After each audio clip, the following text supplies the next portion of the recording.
भारतीय वायुसेना प्रमुख ने पोल खोल दी। हमारे पास अभी 40 तेजस विमान भी नहीं है और वहाँ चीन 6वें जनरेशन के फाइटर जेट प्लेन उड़ा रहा है।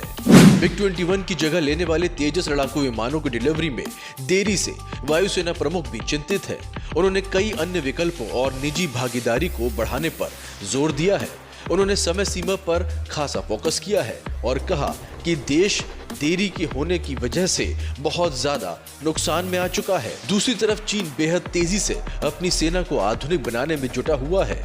वायुसेना के पास लड़ाकू विमानों की संख्या काफी कम है। दूसरी तरफ तेजस लड़ाकू विमानों की आपूर्ति में देरी हो रही है। अब वायुसेना प्रमुख air chief marshal AP Singh ने इस पर चिंता व्यक्त की है। उन्होंने रक्षा उत्पादों के विकास में निजी भागीदारी बढ़ाने और अनुसंधान एवं विकास के लिए अधिक धनराशि आवंटित करने की वकालत कर डाली है। असफलताओं से नहीं डरना चाहिए। 21वें सुब्रतो मुखर्जी सेमिनार में वायुसेना प्रमुख air chief marshal AP Singh ने कहा कि हमें यानी कि भारत को R&D में किसी भी तरह की कोई कमी नहीं करनी चाहिए, लेकिन हम उसमें काफी अब पिछड़ते चले जा रहे हैं। उन्होंने कहा कि समय बहुत अहम है। हमें शोधकर्ताओं को अधिक छूट देने की जरूरत है। असफलताएं होंगी, हमें असफलताओं से नहीं डरना चाहिए। उन्होंने कहा कि मुझे लगता है हम बहुत समय खो रहे हैं क्योंकि हम असफलताओं से डरते हैं। रक्षा क्षेत्र में समय बेहद महत्वपूर्ण होता है। अगर समय सीमा का ख्याल नहीं रखा गया तो तकनीक लेट मिलेगी और लेट तकनीक का कोई उपयोग नहीं रह जाता। R&D पर रक्षा बजट का 15% खर्च होना चाहिए। उन्होंने कहा कि हमें अपनी सफलताओं से सीखना चाहिए, आगे बढ़ना चाहिए और इनसे डरना नहीं चाहिए। R&D फंड बहुत कम है। अभी रक्षा बजट का सिर्फ 5% ही R&D पे खर्च किया जाता है, मगर इसे 15% करना चाहिए। हमें R&D फंड को बढ़ाना और निजी भागीदारी को भी उपलब्ध कराना सुनिश्चित करना होगा। R&D का मतलब है रिसर्च पर खर्च होने वाला पैसा। भारत एक ऐसा देश है जहां पर R&D पे यानी कि रिसर्च पे सिर्फ 5% पैसा ही बजट का खर्च किया जा रहा है, लेकिन वायुसेना प्रमुख का कहना है कि हमें कम से कम रिसर्च पर 15% बजट का पैसा खर्च करना चाहिए।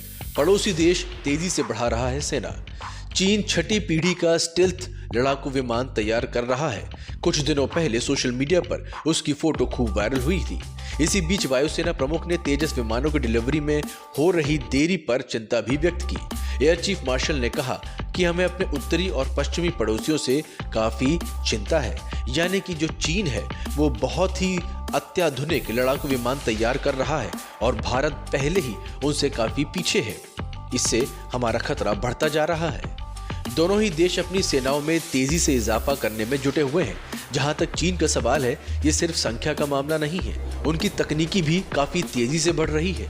हाल ही में उन्होंने नई पीढ़ी के स्टेल्थ लड़ाकू विमान की उड़ान देखी है। तेजस विमान की डिलीवरी में देरी। वायुसेना प्रमुख ने आगे कहा कि तेजस को हमने 2016 में शामिल करना शुरू किया था। 1984 में इस परियोजना को तैयार किया गया था।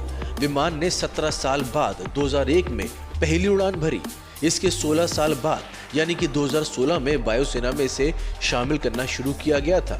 आज हम 2024 में हैं और भारतीय वायुसेना के पास पहले के 40 विमान भी नहीं पहुंचे हैं। उन्होंने कहा कि उत्पादन क्षमता बहुत कम है। मैं पूरी तरीके से आश्वस्त हूं कि हमें प्रतिस्पर्धा की जरूरत है। हमारे पास कोई स्रोत उपलब्ध होना चाहिए। हमारे पास काफी कम तेजस विमान पहुंच रहे हैं। अगर ऐसा ही रहा तो ये भारत की सुरक्षा के लिए खतरा बन जाएगा। Bureau report.